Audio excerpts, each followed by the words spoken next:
Hello, it is August 18th, and welcome to Temperature Check with Geoff. Today I'd like to talk to you about intuition, instinct versus qualitative research. In business, oftentimes there are sort of questions that we're trying to answer. There are data points that we're trying to gather, for which you can't actually get any truly quantitative, truly numerical, proof-driven validation or data. And examples of this are everything from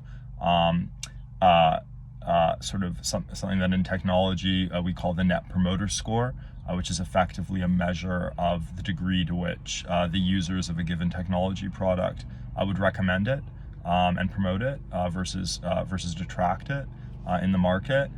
That data is gathered qualitatively and then calculated into a quantitative, I would argue, a faux quantitative score. So Net Promoter Score is one example of qualitative research. Another example of qualitative research would be focus groups.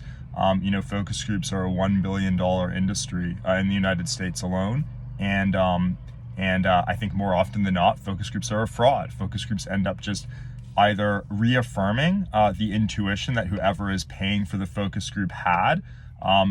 They just serve as a sort of credential that validates the intuition, the instinct of whomever was having the focus group, because that's how the incentives flow. Or they scramble the intuition or the instincts and end up leading to decision making that cuts against the instincts of you or your team. A classic example of this that recently came across my desk was a company that I'm involved in as an investor, is working on a sort of new design for a logo, and they did a bunch of qualitative research, and everyone's like, we love the logo, and some of the intuitions on the team, and my intuition as an investor in the company was that the logo is actually really bad and needed to be reworked. But the incentives of the people in the focus groups who looked at it were such that they were incentivized to say they liked the logo because they're getting paid by the company, and they're customers of the company or folks that have relationships with the company. And so the incentives with qualitative research are oftentimes skewed.